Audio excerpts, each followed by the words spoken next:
नमस्कार, ABP news पर हाजिर हूं मैं रुमाना इसार खान। महाकुंभ पर हमारी ये खास पेशकश देख रहे हैं आप। आज आपको कुंभ क्षेत्र में मौजूद एक ऐसी शक्तिपीठ लेकर चलेंगे हम, जहां संगम स्नान के बाद दर्शन करने से अक्षय पुण्य प्राप्ति की मान्यता है।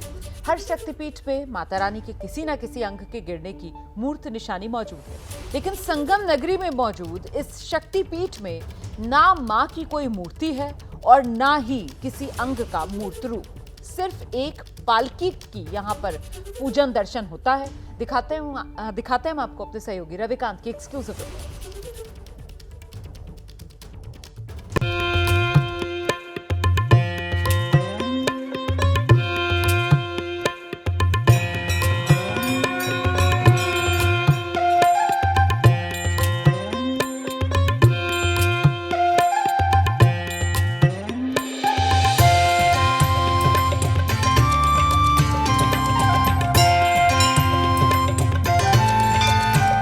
त्रिवेणी संगम के तट पर आस्था का महापर्व, साधु संतों का रेला, श्रद्धालुओं का सैलाब। सनातन के सबसे बड़े समागम के रंगों से सराबोर है संगम नगरी। देश दुनिया से भक्तों की भीड़ उमड़ रही है, संगम में पवित्र डुबकी लगा रही है और तीर्थराज के दिव्य मंदिरों के दर्शन कर रही है। आज के कुंभ क्षेत्र की चौहद्दी जिन पौराणिक मंदिरों से बनती है, उनमें अलोप शंकरी शक्तिपीठ मंदिर श्रद्धालुओं का सबसे बड़ा आकर्षण है। ये देश के 51 शक्तिपीठों में से एक है। अलोप शंकरी शक्तिपीठ संगम नगरी में आदिशक्ति का एक मंदिर ऐसा है जहां किसी की मूर्ति नहीं है, बल्कि एक पालकी की पूजा की जाती है। ये सुनकर जितना आपको अचरज हुआ, उतना ही हमें भी।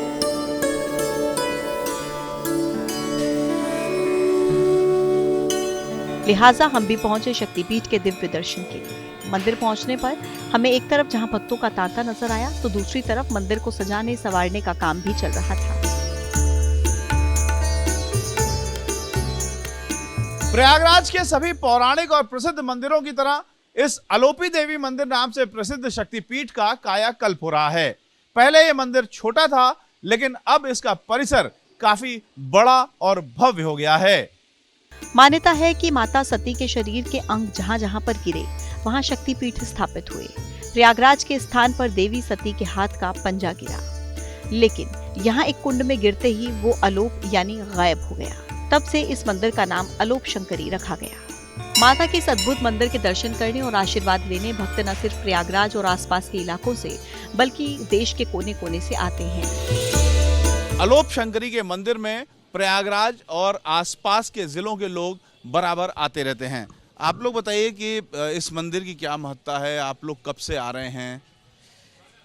हम लोग तो बचपन से, जब से मतलब जानते हैं, तब से बचपन से ही बराबर आते रहते हैं। ये यहाँ का मतलब शक्तिपीठों में से एक है और ये मान्यता है कि मतलब जो भी शुभ कार्य हो, शुभ कार्य के बाद यहाँ आना शुभ ही होता है। जो भी मन में मनोकामना होती है वो यहाँ से पूर्ण होती है। ये शक्तिपीठ प्रयागराज के महाकुंभ क्षेत्र में प्रवेश द्वार पर मौजूद है। संगम में स्नान करने के साथ ही यहाँ दर्शन करने का भी बड़ा महत्व है। शक्तिपीठ है तो माता रानी की मान्यता तो बहुत ज्यादा है, इसीलिए आते हैं यहाँ पे। मंदिर से जुड़ी आस्था, मान्यता और पौराणिक कथा सुनते जानते हुए हम मंदिर के गर्भगृह में पहुंचे। उस दिव्य दरबार के दर्शन किए जिसकी कामना हर सनातनी करता है। मां दुर्गा के कई स्वरूप हैं, जिनके दर्शन पूजन के लिए शक्तिपीठों में देवी भक्तों की भारी भीड़ उमड़ती है। हर मंदिर में मां के किसी न किसी अंग के गिरने की मूर्त निशानी मौजूद है, लेकिन संगम नगरी में मौजूद इस शक्तिपीठ में न मां की कोई मूर्ति है और न ही किसी अंग का मूर्त रूप। सिर्फ लाल चुनरी में लिपटे एक पालकी का पूजन और दर्शन होता है। है इस मंदिर की सर, यहाँ की मान्यता ये है कि जब शंकर जी लेके जा रहे थे मासपति को, तो उनका एक एक टुकड़ा जो था गिरा था यहाँ पे। तो ये 57 शक्तिपीठों में एक है। तो जो शादी होती है तो पहला जोड़ा ये होता है कि यहाँ का दर्शन कर लें तो शुभ होता है, इसलिए यहाँ पे शादी के बाद जो जोड़ा होता है उनको दर्शन कराया। प्रयागराज के सर्वाधिक प्रसिद्ध मंदिरों में से एक है अलोप शंकरी का मंदिर, जो कि अलोपी देवी मंदिर के नाम से जाना जाता है। यहाँ तमाम वजहों से लोग आते हैं, जो खासियतें हैं वो हम आपको बताएंगे। लेकिन सबसे पहले यहाँ देखिए शादी का एक कार्ड पालने में है। ये देश का अनोखा मंदिर है जहाँ पर मूर्ति की पूजा ना होकर के पालने में पूजा होती है। मान्यता है कि देवी इस पालने में विराजमान है। यहाँ पर लोग वैवाहिक सुख की कामना के लिए और पारिवारिक सुख की कामना के लिए विशेष तौर से आते हैं। जोड़े यहाँ देवी का आशीर्वाद लेने जरूर आते हैं। दर्शन करके जैसे ही बाहर निकले तो माता के दरबार में राजस्थान से आया एक नवविवाहित जोड़ा मिला। अपना अनुभव बताया। वैसे राजस्थान से है और यहाँ से यह मान्यता में जानकारी मिली है कि यहाँ पर यदि विवाहित जोड़ा यदि आता है तो उनका दाम्पत्य जो जीवन है वो बहुत ही खुशहाल रहता है और खुशहाल उनका जीवन व्यतीत होता है। और यहाँ पर आने के बाद में एक अलग ही मन में जो विचारधारा है वो अलग ही विचार उठते हैं मन में, ऐसे असीम सी शांति हमें मन में देखने को मिलती है। ये महसूस किया आपने?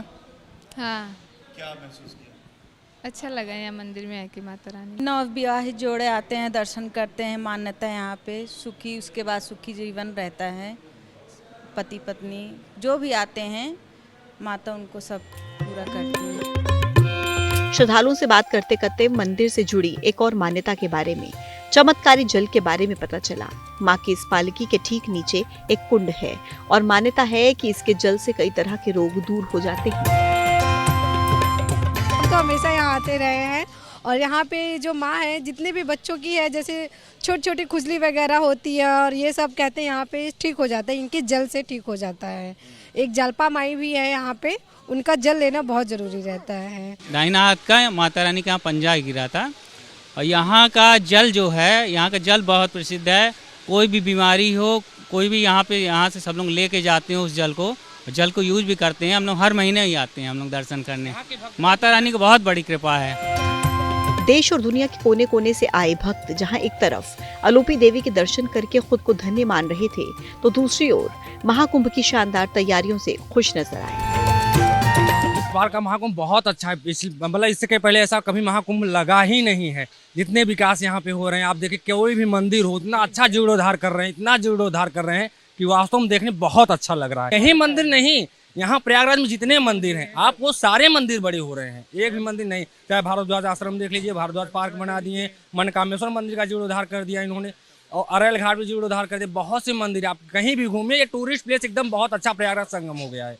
महाकुंभ का वो सब लाइटिंग सभी बना है, वो सब देखा हमने। फिर रात को भी गए थे, फिर अभी हम कैसा लग रहा है रात में महाकुंभ? बहुत खूबसूरत, बहुत बड़ा है। I liked it a lot.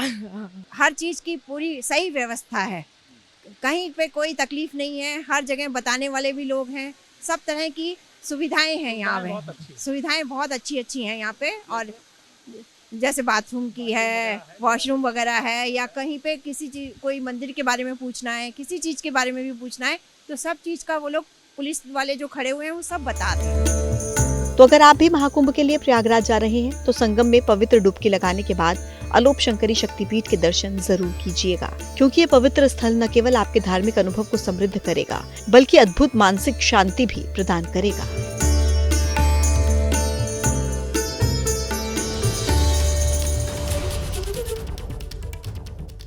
Prayagraj के इस महाकुंभ में दुनिया भर के संतों का जमावड़ा लगने जा रहा है। महाकुंभ नगर में टेंट सिटी बस गई है, कई अखाड़ों की पेशवाई हो चुकी है और यहाँ कई अद्भुत साधु संतों के दर्शन भी हो रहे हैं। मेला क्षेत्र में हरिश्चंद्र विश्वकर्मा कबीरा की भी जमकर चर्चा है। ये रिपोर्ट देखिए।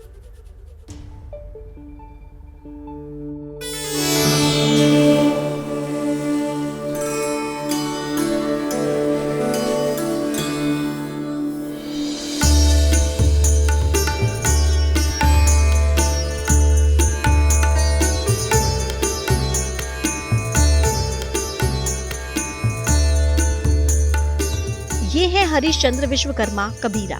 त्रिशूल, गदा या कोई दूसरे अस्त्र की जगह ये हर समय अपने पास चाबी रखते हैं, तभी तो ये चाबी वाला बाबा के नाम से मशहूर है। बाबा के गले में दर्जनों चाबियां लटकी रहती हैं, उनके हाथ में तमाम चाबियां रहती हैं, तो साथ ही उनके रथ पर चाबियों की भरमार रहती है। इनमें कुछ चाबियां तो ऐसी हैं जिनका वजन 20 किलो से भी ज्यादा है।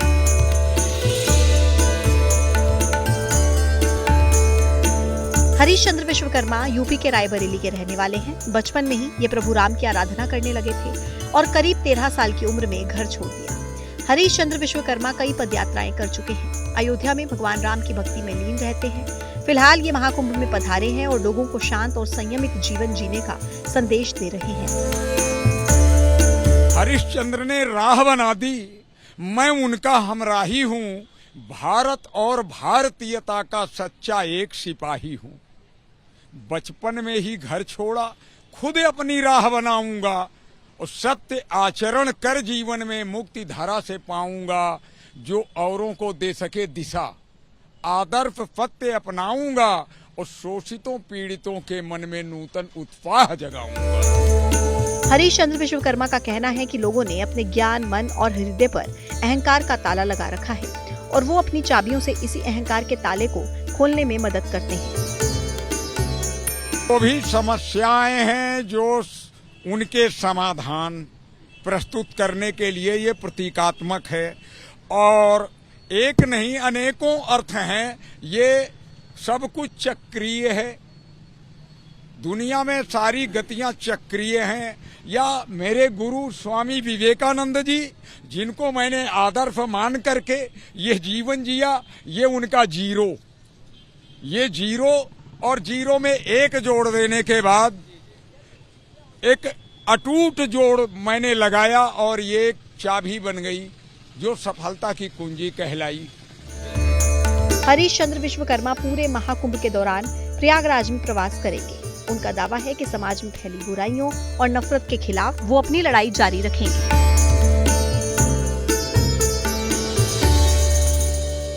ये चाबी वाले बाबा लोगों के बीच आकर्षण का केंद्र बने हुए हैं और लोग इनके दर्शन कर इनसे आशीर्वाद ले रहे हैं। कैमरामैन राजेश कुमार के साथ मोहम्मद मोइन, एबीपी न्यूज, प्रयागराज। प्रयागराज में इस बार महाकुंभ का भव्य, दिव्य और विशाल रूप देखने को मिल रहा है।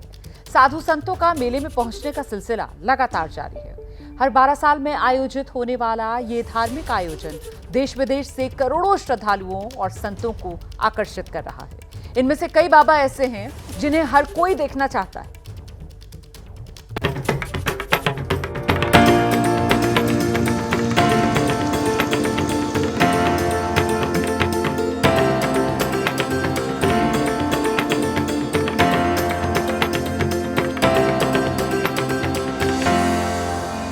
शानदार बाइक की सवारी करते महाकुंभ नगर में प्रवेश करने वाले ये हैं बवंडर बाबा।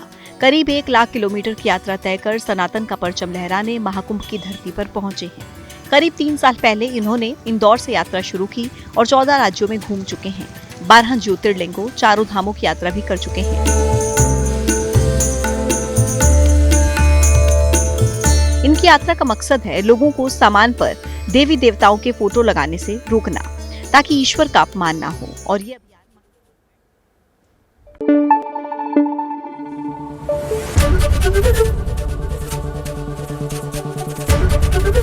एबीपी न्यूज आपको रखे आगे।